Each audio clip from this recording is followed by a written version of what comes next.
Assalamu alaikum, grade 4. Welcome back to your science class.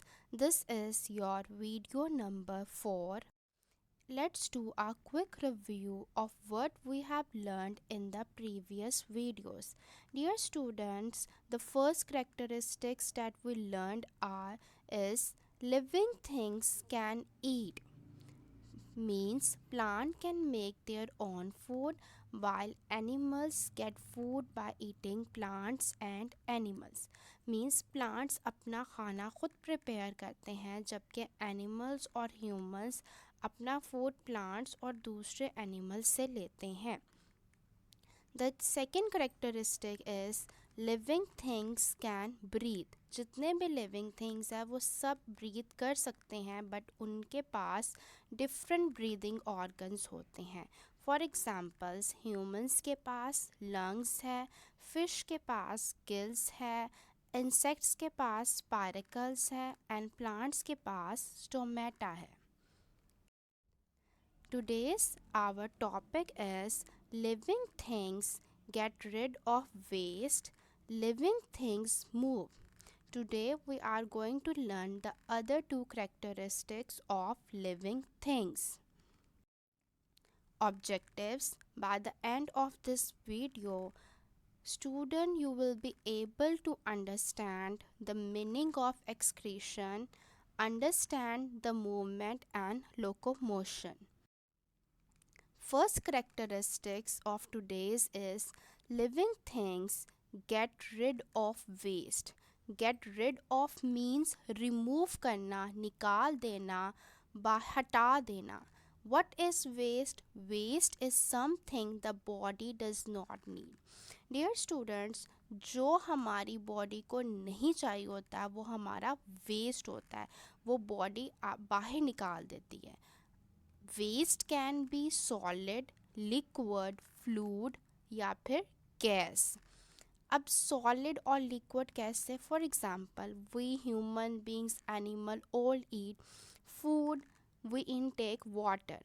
But जो हमारी body को जितना उसमें से फूड और वाटर चाहिए होता है बॉडी उसको कंज्यूम कर लेती है, यूज़ कर लेती है, और जो उनको नहीं चाहिए होता वो हमारी बॉडी से in the form of urine और फीसेस हमारी बॉडी से रिमूव हो जाता है.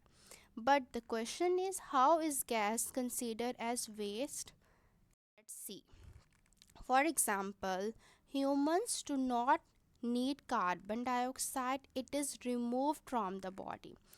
Have you watched the previous video? In previous video we have already discussed about this picture.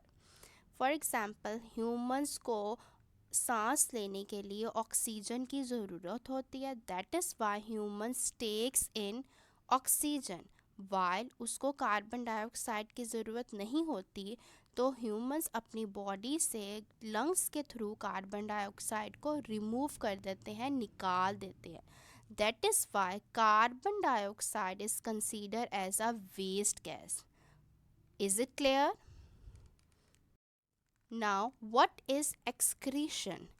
Excretion meaning removing waste. हम अपनी बॉडी से वेस्ट को रिमूव करते हैं, उस प्रोसेस को हम क्या कहते हैं? Excretion. Let's read out its definition. The process in which the body removes waste from the blood, tissues और organs is called excretion. Means के पूरी बॉडी में जहाँ जहाँ वेस्ट है उसको रिमूव करने के प्रोसेस को हम क्या कहते हैं? Excretion. Now the next characteristic is living things move. जितने भी लिविंग थिंग्स है वो सब मूव करते हैं बट उनका मूव करने का स्टाइल डिफरेंट होता है. For example, most animals can move their whole body. Whole body mean complete body. जिस तरह हम ह्यूमन बींग्स हैं, हम अपनी पूरी बॉडी को मूव कर सकते हैं, हम फीट को मूव कर सकते हैं, अपने हेड को मूव कर सकते हैं, हैंड को मूव कर सकते हैं.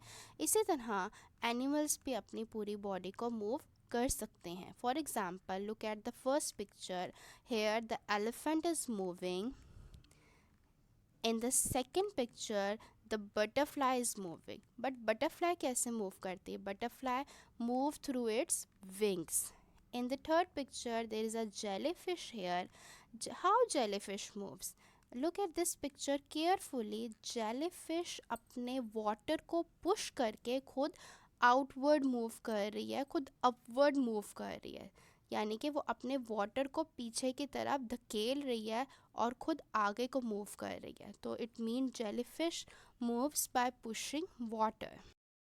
What about plants? Plants तो अपनी पूरी बॉडी को मूव नहीं कर सकते.